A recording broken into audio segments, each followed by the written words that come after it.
राजनीतिक पार्टियों ने। अब हम लोग मिलजुल कर चुनाव लड़ेंगे, बीजेपी को हराएंगे, बीजेपी को पटकनी देंगे।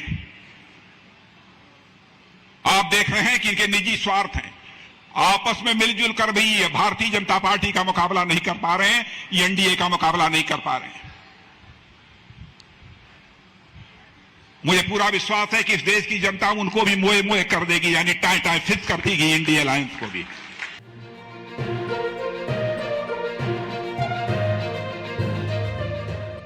रक्षा मंत्री राजनाथ सिंह ने बुधवार को मोए मोए ट्रेंड पर कटाक्ष करते हुए विपक्षी इंडिया गुट का मजाक उड़ाया। गाजियाबाद में एक जनसभा को संबोधित करते हुए राजनाथ सिंह ने कहा कि लोकसभा चुनाव में इंडिया गठबंधन भाजपा के नेतृत्व वाले राष्ट्रीय जनतांत्रिक गठबंधन का सामना करने के लिए संघर्ष करेगा, क्योंकि देश की जनता मोए मोए कर देगी बीजेपी से लड़ने और उसे हराने के लिए। हालांकि आप सभी देख सकते हैं कि यह कुछ स्वार्थी विपक्षी नेताओं का ये सुविधा गठबंधन है। हालांकि वे एकजुट होने पर भी एनडीए का सामना नहीं कर सकते। इस देश की जनता इसका भी मोए मोए कर देगी, यानी चुनाव में जनता विपक्ष को मुंह तोड़ जवाब देगी, मंत्री ने कहा।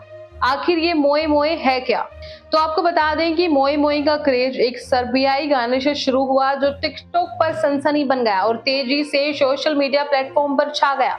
मूल रूप से रजानियम शीर्षक वाला यह आकर्षक गीत सर्बियाई गायक गीतकार तेया डोरा द्वारा जारी किया गया था। हालांकि इसे आमतौर पर मोए मोए के रूप में जाना जाता है, पर यह ध्यान रखना महत्वपूर्ण है कि वह वास्तव में मोए मोए गा रही है। अब वापस आते हैं मुद्दे पर। तो राजनाथ सिंह गाजियाबाद से भाजपा के लोकसभा उम्मीदवार अतुल गर्ग के लिए प्रचार कर रहे थे, जिन्हें केंद्रीय मंत्री और मौजूदा भाजपा सांसद जनरल वीके सिंह के संसदीय चुनाव से नाम वापस लेने के बाद टिकट मिला। गर्ग वर्तमान में गाजियाबाद के राज्य विधानसभा के सदस्य हैं और वहीं भाजपा उम्मीदवार के लिए वोट मांगते हुए राजनाथ सिंह ने युद्धग्रस्त यूक्रेन में फंसे भारतीय नागरिकों के प्रत्यावर्तन का उल्लेख किया और कहा कि प्रधानमंत्री नरेंद्र मोदी ने विदेशी नेताओं से बात करने के बाद 22,500 भारतीय छात्रों को वापसी की और सुविधा प्रदान की। आगे उन्होंने कहा, हमें इस बात पर गर्व होना चाहिए कि कैसे यूक्रेन में 22,500 भारतीय बच्चों के मार्ग को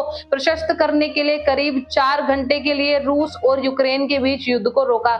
यही आज का भारत है। बाकी ये बात कितनी सच है, इस पर विदेश मंत्रालय ने भाजपा के इस दावे का खंडन किया है कि रूस ने भारत के लिए यूक्रेन में युद्ध को संक्षिप्त रूप से रोक दिया था। बाकी बात करें राजनाथ सिंह की, तो ये फिलहाल भारत के रक्षा मंत्री हैं और भारतीय जनता पार्टी के वरिष्ठ नेता हैं। सिंह का जन्म 10 जुलाई 1951 को उत्तर प्रदेश के चंदौली जिले के एक किसान परिवार में हुआ था।